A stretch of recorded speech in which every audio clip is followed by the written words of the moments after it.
To calculate the movement speed and movement direction, let's go ahead and go into the event graph. Now, inside of here, instead of starting from here, let's right click now and search for initialize and select this one called blueprint initialize animation. Now, what this event is, it's just like the begin play. If you remember, if I go back to the player base, we use this one called the begin play. What should happen if I begin playing the game? Now, in animation blueprints, this is just called blueprint initialize animation. So what happens when you initialize this blueprint? So that's the same thing. Here, what we want to do, take this function here, try get pawn owner. Let's drag from here and say is valid and go ahead and select this one with the question mark is valid. Now we're asking if the player is valid, if the player has spawned into the world. And if the player has spawned, we want to right click this, promote it to a variable and call it player pawn. And go ahead and connect this to the is valid here. Now, what we're simply doing here is we're just asking, is this pawn here, is this player, has this player spawned to the world? You can imagine Counter-Strike, when you connect, you have to select if you want to be a terrorist or a counter-terrorist. Now, if the player has not yet selected a terrorist or counter-terrorist, the player has not yet spawned into the world. So it doesn't make sense to do all of this animation code if the player has not even spawned yet. So we're just checking if the player has spawned, if the player is valid, if the player is placed inside of the world. If not, we want to wait and let's just write delay here and select this delay. So we're going to delay the code by, let's say, zero point 0.3 seconds, for example. And when this delay is complete, we're going to run this is valid again. Because if the code is not valid, if the player has not spawned yet, we don't want to get stuck here. Like if we don't add anything here, the code is just going to stop. And I don't want that. I want this player pawn variable to be set whenever the player spawns. So I'm going to keep checking if the player has spawned. So I'm going to delay the code if it's not valid. And then I'm going to rerun this again.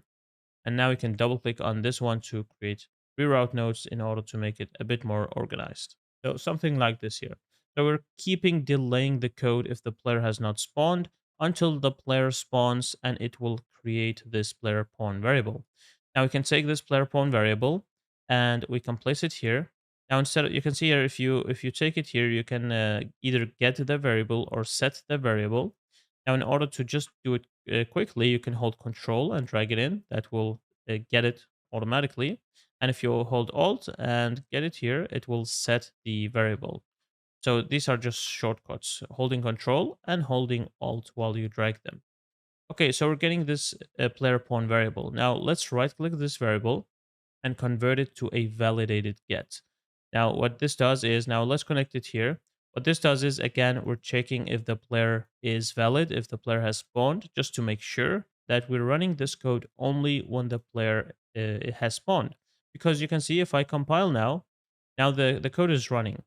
And you can see this is running infinitely because we have not spawned yet. This will stop running whenever we spawn. As for this one, this will always run. The blueprint update animation will always run. And it is always nice to check if the player has spawned because we don't want to run this code whenever the player has not spawned yet. Okay, so now to calculate the movement speed, let's drag from this player pawn and let's search for velocity. And let's get this one called velocity. So this is simply the only thing we have to do actually. However, you can see if I go back here in the animation blueprint and I go back to my idle run state, you can see the plugin it wants, the input it wants, it is a float type variable. It is not a vector. You can see if I go back to my event graph, this is a vector. So they don't really, we can't really plug it into here. What we can do in order to turn a vector into a float, we can drag from this one and search for a length. And we can choose this one called vector length. That will actually turn it into a float type variable. And we can right click this and promote this to a variable now and call it movement speed. Now let's connect it here to the isValid. And now we have the movement speed. This is actually very easy. That's how you do it. You get the velocity of the player. We did the vector length because we want to turn the vector variable into a float variable. And then we have the movement speed here. Now, in order to calculate the movement direction, we can drag from here and search for calculate. And you can see this one called calculate direction. Select this one. Now it asks for a rotation. So what you can do is you can drag from the player and search for actor rotation and select this one, get actor rotation. Now let's go ahead and plug it in. Now, if you're very new to Blueprint, sometimes you don't know what these functions are called. And if it asks for rotation, for example, you can just drag from here and you can write rotation. And this is what I did when I started out, when I was fully new. I just wrote rotation and I tried to read what all of these functions were. And then after that, I select from those. Now, it will take a bit of time if you're new. However, this is just done over and over again and it will become muscle memory for you. So don't worry about it. Just keep practicing. So we're getting the actual rotation. We're plugging it into here. We're calculating the direction.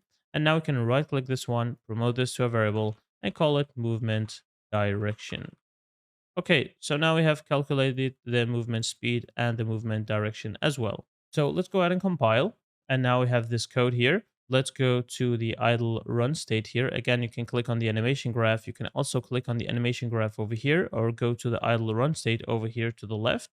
And inside of here, let's drag our movement speed, plug it into the movement speed and drag the movement direction, plug it into the movement direction, and let's go ahead and compile. So now before we can play, you can see if I play now, nothing is going to happen because we haven't used the animation blueprint in the player. So let's go to the player base, go to the viewport, click on the player or on the mesh over here.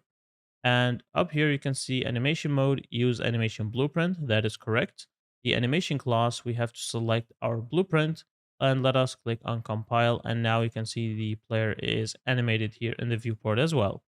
Now let's click on play and let's try it out. If I click on W to move forward, S to move backward, and I move to the sides as well, I move to all of the other sides, you can see it is working correctly. So awesome. The animations we have plugged in is working correctly. Now, as for the movement speed, we are going to change those later on, so don't worry about it. I can also see that the player is actually really small compared to the environment, so we have to fix that as well. But let's not worry about that for now. Everything is working correctly. And let's jump over to the next lesson and create the crouch.